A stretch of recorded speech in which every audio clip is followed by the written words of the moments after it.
मैं उस time single mother थी, तो इसीलिए वो भी ये चाहते थे कि मैं अपना कुछ स्टार्ट करूँ, अपने लिए कुछ क्रिएट करूँ।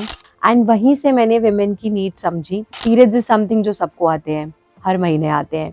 रैशेज, इचनेस, रेडिशनेस, सारी प्रॉब्लम सबको थी, बट कोई सॉल्यूशन नहीं था। खुद से भी एक्सपीरियंस किया ये बिजनेस स्टार्ट करने से पहले कि ये वाले क्वालिटी ही इंडिया में अवेलेबल नहीं है, और बहुत लेडीज को पता भी है जो बाहर से अपना सामान लाती है, बट इंडिया में अवेलेबल नहीं है, क्योंकि सबको भी वो जरूरत थी बट वो प्रोडक्ट्स अवेलेबल नहीं थे। तो हमारा स्टॉक इतनी जल्दी खत्म हो गया कि मुझे एयरलिफ्ट करवाना पड़ा। और उसी थॉट से मेरे को समझ में आया कि लोगों को ये चीजों की भी जरूरत है। एक घर में वो एक माहौल बनाना और अपनी बेटियों को एक वो कंफर्ट जोन देना इज वेरी इंपॉर्टेंट। जो चीज मैंने अपने फादर से सीखी, वही आज शायद मेरे हस्बैंड मेरी डॉटर को भी देते हैं कि हाँ, वो कोई भी बात कर सकती है, किसी भी तरीके की इशू सॉल्व कर सकती है। किसी राम राम, जय श्री राम और स्वागत है आपका हमारे एक और धमाकेदार episode of my startup story. आज की जो हमारी गेस्ट हैं, इन्होंने सिर्फ एक ब्रांड ही बिल्ड नहीं किया है, बल्कि she has created an entire movement. Very talented, fearless and visionary Manveen Sharma, who is the founder and CEO of Pink Polka. मनवीन ने सिर्फ विमेन हाइजीन एंड कंफर्ट के लिए एक बोल्ड ब्रांड ही बिल्ड नहीं किया, बल्कि उन्होंने एक सोसाइटल टैबू को भी ब्रेक किया है। तो आज का हमारा जो एपिसोड है वो 2 टियर एंड 3 टियर सिटीज की फीमेल प्रेन्योर्स के लिए बहुत ही इंस्पिरेशनल होने वाला है, क्योंकि मनवीन से हम पूछेंगे कुछ direct to the point questions. तो शुरू करते हैं आज का सफर with the powerhouse herself, Manveen Sharma. नमस्कार मनवीन जी। नमस्कार, thank you. So let's go straight to our questions. जब आपने फर्स्ट डिसाइड किया that you will be working in this particular niche, तो क्या रिएक्शन था आपकी फ्रेंड्स एंड फैमिली का? Starting from the family, because पहले आइडिया फैमिली से ही शेयर किया कि मैं ऐसा कुछ करना चाहती हूँ, ये वाले प्रोडक्ट्स लाना चाहती हूँ। Yes, father was not that comfortable, but they always wanted me to do something on my own. मैं उस टाइम सिंगल मदर थी, तो इसीलिए वो भी ये चाहते थे कि मैं अपना कुछ स्टार्ट करूँ, अपने लिए कुछ क्रिएट करूँ, डॉटर के लिए कुछ क्रिएट करूँ। बट ये ज़रूर है कि ये प्रोडक्ट्स में कंपटीशन उस टाइम भी बहुत था, तो कुछ ऐसा चाहिए था जो मार्केट में ऑलरेडी अवेलेबल ना हो। एंड वहीं से मैंने विमेन की नीड समझी, क्योंकि उस टाइम पीरियड्स इज समथिंग जो सबको आते हैं, हर महीने आते हैं। रैशेज, इचनेस, रेडिशनेस, सारी प्रॉब्लम सबको थी, बट कोई सॉल्यूशन नहीं था। एंड जब मैं खुद ट्रैवल करती थी, तो मैंने खुद से भी एक्सपीरियंस किया ये बिजनेस स्टार्ट करने से पहले कि ये वाले क्वालिटी ही इंडिया में अवेलेबल नहीं है, जिसकी एक नीड है, जरूरत है, और बहुत लेडीज को पता भी है जो बाहर से अपना सामान लाती है, बट इंडिया में अवेलेबल नहीं है। एंड वहीं से बस ये बिजनेस का आइडिया आया। एंड फ्रेंड्स एंड फैमिली में भी I think they were very happy, and सबने सपोर्ट भी किया, क्योंकि सबको भी वो जरूरत थी, बट वो प्रोडक्ट्स अवेलेबल नहीं थे। एंड यस, मेरे को सबसे बहुत सपोर्ट मिला।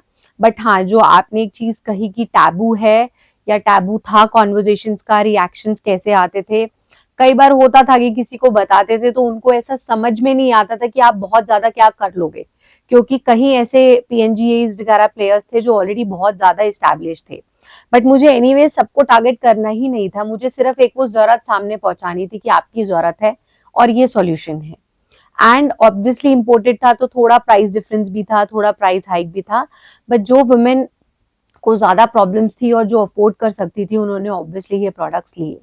सो मुझे एक्सेप्टेंस बहुत अच्छे से मिला, और उसी एक्सेप्टेंस से इवन कस्टमर्स से बात करके भी समझ में आया कि ये एक्चुअली एक जरूरत थी उस टाइम भी, बट लोगों को सॉल्यूशंस नहीं पता थे, क्योंकि अवेलेबिलिटी नहीं थी इंडिया के अंदर। तो जब मीन्स ये तो हो गया कि आपने बोला कि फीमेल सेंट्रिक प्रोडक्ट्स बनाने हैं all, but specifically when you said कि निपल कवर्स बनाने हैं या ब्रेस्ट टेप्स बनाने हैं, तो ऑब्वियसली उस टाइम पे रिएक्शन कुछ और ही रहा होगा। सी स्टार्टिंग में मैंने स्टार्ट पर्सनल हाइजीन प्रोडक्ट से ही किया था, sanitary pads, panty liners. Just Covid से पहले मैंने अपना फर्स्ट लाइफस्टाइल प्रोडक्ट लॉन्च किया था, जो कि निपल कवर्स थे, जिसमें प्रॉफिटेबिलिटी बेटर है और एक ब्लू ओशन मार्केट है। कैटेगरी इंडिया से बाहर अवेलेबल है और वेल एस्टैब्लिश मार्केट है।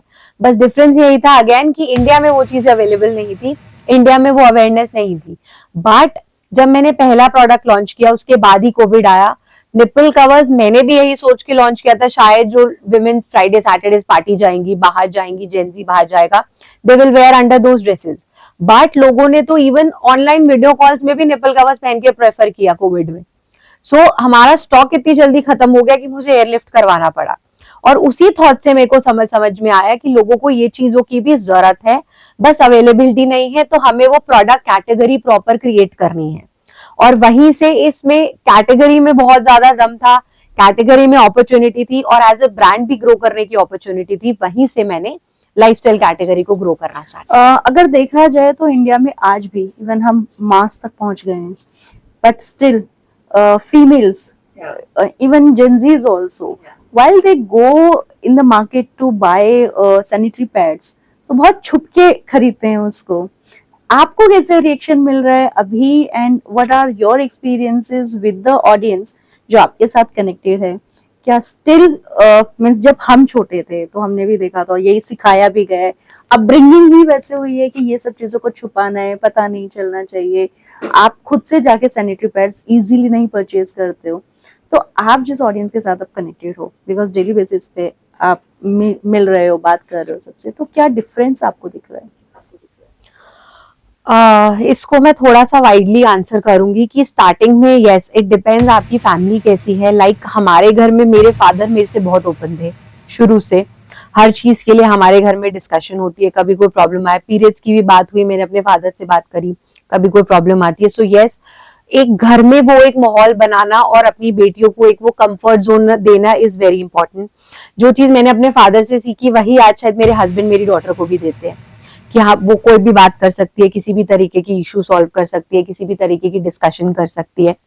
एंड रही बात सोसाइटी की, आई थिंक मुझे अब ऐसा लगता है after COVID has been a blessing in disguise for startups like us, जिसमें लोगों को बहुत अपॉर्चुनिटी मिली है ऑनलाइन जाके चीजें पढ़ने की। तो मुझे ऐसा लगता है कि पहले यही होता था कि आप किसी भी मॉल में चले जाइए, या आप किसी बड़े रिलायंस काइंड ऑफ स्टोर्स में चले जाइए, या आप केमिस्ट में जाइए, 85% और 90% सेल्स वाले ही मेन होते थे, जिनसे आपको डिस्कस करने में प्रॉब्लम होती थी, इवन फॉर द साइज। आपको पता, आप सीधा बोलते थे भैया ये एक्स प्रोडक्ट दे दो, ब्लैक कलर का दे दो, ब्लू कलर का दे दो, कि हम यही लेते हैं। बट ऑनलाइन जब से लोग शिफ्ट हुए ना, उनको समझ में आया है कि और प्रोडक्ट्स और ब्रांड्स और डिफरेंट चीजें अवेलेबल है, जिसके बारे में वो पढ़ सकते हैं और अपनी जरूरत के हिसाब से ले सकते हैं। I think this is something जो एक चेंज और एक बूम लेकर आया है, स्पेशली हमारी gen Z who are very particular about the skin care. ऐसा नहीं है कि हम लोग सुंदर नहीं थे या हमारी मदर्स अपना ध्यान नहीं रखती थी, बट इतना नहीं रखती थी। शायद हमारी मदर्स में जैसे किसी को 85% अपना ब्रा का साइज नहीं पता, कप का साइज नहीं पता, आई थिंक 80% वुमेन को अपना स्किन टाइप भी नहीं पता होगा। निविया की क्रीम आती थी, वही लगा लो। एक टाइप की सनस्क्रीन आती थी, जो सा ब्रांड बजट में आ रहा है ले लो। अब हर चीज स्किन टाइप के हिसाब से आ रही है, बिकॉज लोग उन चीजों पे ध्यान दे रहे हैं, लड़कियां उन चीजों का ध्यान रखने लग रही है।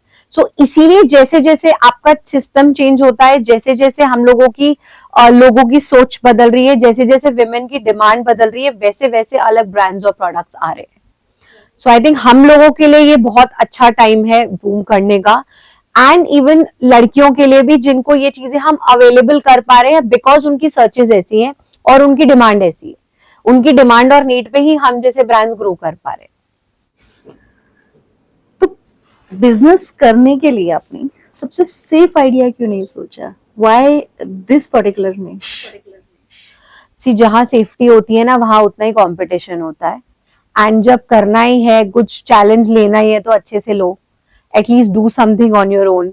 एंड फर्स्ट डे से मेरे दिमाग में, चाहे पिंक जितना मर्जी बड़ा छोटा मीडियम साइज का ब्रांड बने, मैं ब्रांड से ज्यादा हमेशा एक लेगेसी बनाना चाहती थी। I wanted to give a legacy to my daughter, that was something in my mind शुरू से।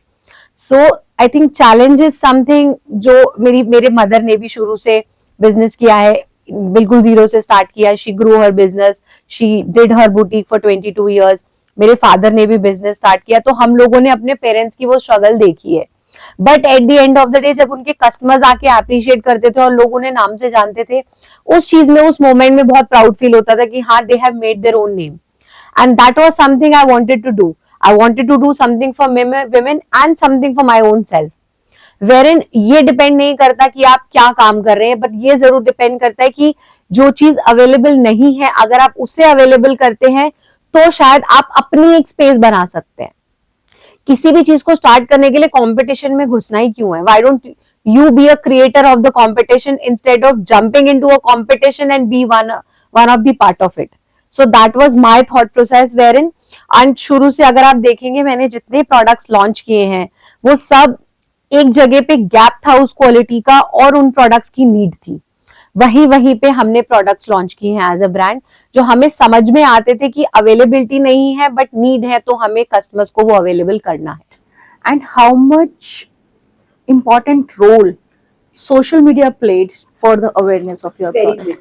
Very big role, very big role. I think जो हमारी जेंसी है, जो हमारी टीजी है, जो हमसे सामान लेती है या हमारे प्रोडक्ट्स को लाइक करती है, they are very strong on Instagram, they are very strong on Facebook, very strong on social media, very strong on marketplaces, quick commerce, because उन लोगों के लिए ही वो प्लेटफॉर्म्स भी बने हैं और हमारी अवेलेबिलिटी उन प्लेटफॉर्म पे हम लोगों के लिए ब्रांड अवेयरनेस के लिए बहुत काम करती है। एंड स्पेशली जिन जो लाइफस्टाइल कैटेगरी में हम काम करते हैं उसमें मोर देन ब्रांड अवेयरनेस हमें कैटेगरी और प्रोडक्ट अवेयरनेस करना बहुत जरूरी है, जिसमें सोशल मीडिया के माध्यम से हम लोग बहुत अच्छे से अपनी लोगों को how to use, what are the right products for them, हम उन लोगों को वीडियोस के जरिए ये चीजें पहुंचा पाते हैं। So I think that way social media बहुत ज्यादा क्रिटिकल रोल प्ले करता है। एंड अभी बिकॉज ये टाइम जो चल रहा है इसमें बहुत सारे लोग ये भी बोलते हैं कि organic marketing is dead now, and you are into this business since last 4-5 years now. 8 years. 8 years. Yeah. All right. But you started it in 2020. Lifestyle was in last 5 years. All right. So how do you feel कि सच में क्या organic marketing is dead, or is it still working, or are you getting more benefits out of the inorganic marketing? See, I think her category में और product में depend करता है, but I think आपको हर angle 360 degree marketing देखना पड़ता है। Like example मैं आपको दूंगी, जैसे हम लोग प्रॉपर मार्केटिंग करते हैं बट हमारी कैटेगरी ऐसी है, हमारे कस्टमर्स ऐसे हैं। मेरा एक पूरा सीआरएम टीम डिपार्टमेंट बना हुआ है जिसमें हम करीबन 500 से 600 वुमेन को एवरी डे कॉल करते हैं पर्सनली। हर प्रीपेड और सीओडी ऑर्डर हमारे यहाँ से कॉल किया जाता है, साइज कंफर्म होता है, अगर उनको उसी प्रोडक्ट के साथ कोई उनके साइज के हिसाब से कोई एड ऑन चाहिए होता है हम वो भी प्रोवाइड करते हैं। So I think getting connected in the right way with your customer is more important for any brand. और हमने शुरू से ऐसे चैलेंजेस लिए कि हमने प्रोडक्ट ही वो लॉन्च किए जो फर्स्ट टाइम इन इंडिया है, तो हमें कस्टमर का फीडबैक उतना ज्यादा जरूरी होता है। बट आई थिंक और डिपेंड्स ऑन ऑर्गेनिक इनऑर्गेनिक, हर तरीके की मार्केटिंग काम आती है। आप ये नहीं कह सकते कि अगर आज आप सोशल मीडिया पे अवेलेबल हो तो आपको वर्ड ऑफ माउथ नहीं चाहिए, या आपको कस्टमर से डायरेक्टली बात करके कस्टमर के फीडबैक नहीं चाहिए। कस्टमर के फीडबैक लेने के बाद आप उन पे काम करेंगे तो आपका ग्रोथ नहीं होगा। So there are different marketing strategies also and being connected to the customers in the right way. मुझे ऐसा लगता है डिपेंडिंग आप किस कैटेगरी में काम कर रहे हैं, बट अगर आप सही तरीके से अपने कस्टमर्स को केटर कर पा रहे हैं, उनकी नीड्स केटर कर पा रहे हैं और उनकी नीड्स के हिसाब से अगर आपको अपग्रेडेशन चाहिए या कुछ चेंज चाहिए आप वो टाइम पे कर पा रहे हैं, so I think that is the right way of growing a brand. So what are the 3 biggest misconceptions in your business जो आपको हर बार you need to break it? पहला, लोगों को लगता है हम बहुत ज्यादा महंगे हैं, बट यस हम बहुत प्रीमियम क्वालिटी दे रहे हैं but in a very affordable prices. Secondly, लोगों को ऐसा लगता है कि ये प्रोडक्ट्स हर जगह मिल रहे हैं, कोई भी क्वालिटी का लेना चाहिए, हमें लगता है नहीं लेना चाहिए। थर्डली, हम एक इंक्लूसिविटी में बिलीव करते हैं, हम हर साइज में, हर कॉम्प्लेक्शन में हर चीज को इंक्लूसिव रखते हैं, and that is I think our mode of working in this. But मुझे ऐसा नहीं लगता कि और ज्यादा हमारे ब्रांड को लेके कोई मिसकंसेप्शंस है, बिकॉज हम बहुत ज्यादा केयरफुल रहते हैं हम अपने सोशल मीडिया पे क्या डाल रहे हैं, बिकॉज उसी से हमारी एक ब्रांड इमेज बनती है। राइट। एंड क्या कभी किसी ने पहले ऐसा बोला था like when you started your business कि ये प्रोडक्ट्स को सेल करके क्या इमेज बनाओगे, तो मतलब सोसाइटल इमेज, किस तरीके की इमेज आपकी बनेगी? हमारे तो डाइनिंग टेबल पे भी सैनिटरी पैड्स डिस्कस होते थे। आई मीन फ्रैंकली स्पीकिंग, बहुत ज्यादा सोसाइटी से या family, I mean extended family से हम लोग को फर्क नहीं पड़ता। बट येस, मेरे पेरेंट्स ने, मेरे ब्रदर ने शुरू से बहुत ज्यादा सपोर्ट किया है। एंड उन्हें ये जरूर पता था कि I think whatever happened in my life, I got matured a bit earlier, and they always had a believe in me कि अगर ये कुछ करना चाह रही है या अगर ये कुछ सोच रही है तो शायद सही होगा। यस, मेरे ब्रदर ने मुझे मेंटोर बहुत अच्छा से किया, हर स्टेप में मेरा साथ दिया, हर चीज में मुझे गाइड किया। But I think as a family हम लोगों के घर में वो कभी पॉइंट ही नहीं आया कि ऐसी कोई डिस्कशन हो।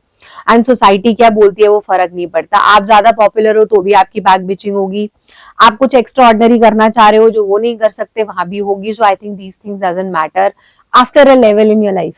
सो that is something what I have reached to that level कि मुझे बहुत ज्यादा उन चीजों से फर्क ही नहीं पड़ता। थोड़े से थिक स्किन्ड हो जाते हैं हम लोग एक एज के बाद। सो अगर आपके ब्रांड की कोई टैगलाइन, फेमस डायलॉग होती तो क्या होती? Very good question. You got our back, covering your front, and let your laundry be jealous of you. So this was all for today, and we are looking forward to have a complete discussion with Manveen in upcoming podcast. अगर आपने अभी तक channel को subscribe नहीं किया है तो I request you, please go and subscribe the channel and don't forget to hit on the bell icon, because we are going to announce a surprise very soon. तो मिलते हैं नए एपिसोड में एक नई स्टोरी के साथ। तब तक के लिए जय श्री राम।